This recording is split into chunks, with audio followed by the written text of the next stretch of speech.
And the head of Denmark's Public Health Authority told me achieving herd immunity is no longer the top priority. Søren Brostrøm, also a member of the WHO Executive Board, says that vaccines and testing are the key to stopping infections. So far, a mask mandate doesn't happen in Denmark. You don't see, in fact, you see virtually no, I was there last week, as you know, you see virtually no one wearing them, even indoors. I asked Dr. Brostrøm when I was there why masks weren't on the menu.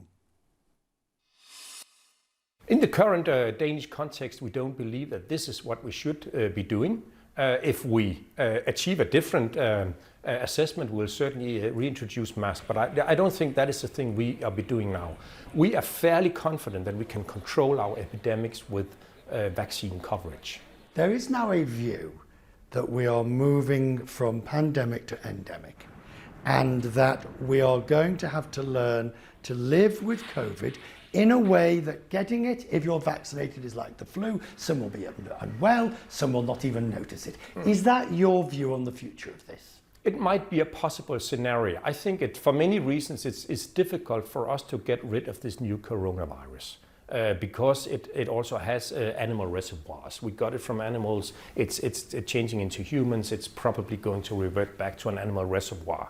So it's not like measles or polio or smallpox that we can actually eradicate. This is also why I'm not so focused on a hypothetical herd immunity, but more on containment. And I'm very focused on preventing preventable disease. So this is in some way how we are aiming at other vaccine-preventable diseases, childhood immunization programs, seasonal influenza. Right, but you do agree then that, you know, maybe people don't want to nail their colours to the mast, but you're basically saying this is going to be with us, and the way we will handle it is through vaccinations, which will keep the vaccinated well, even if they catch it.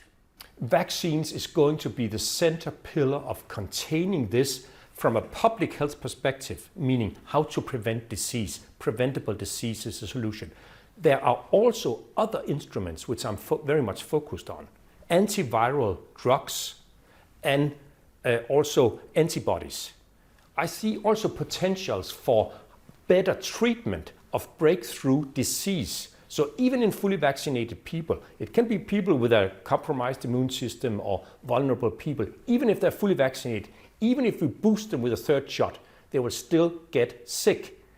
So can we also treat them better when they get in the hospital? So I'm not telling anybody or promising that I can keep everybody out of the hospital, even with a high vaccine coverage, even with very effective vaccines. I will not be able to keep everybody out of the hospital, but can I offer them a shorter course of disease, less severe disease, and better treatment? I think so.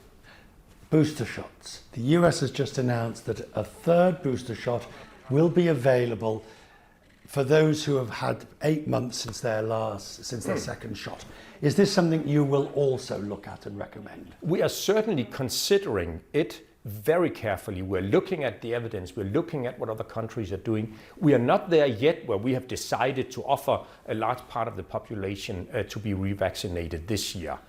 I am expecting that a larger revaccination campaign in this country is probably next year.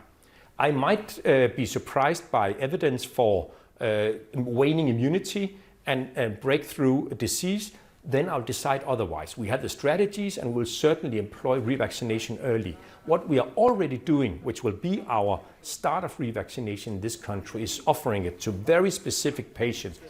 I'll need to talk about the rest of the world.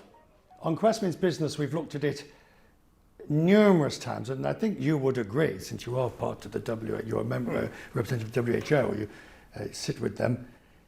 It is an appalling situation in the world where we're at 75, 80%, 60, 70, 80%, and parts of Africa are barely in double digits or in the low 20s.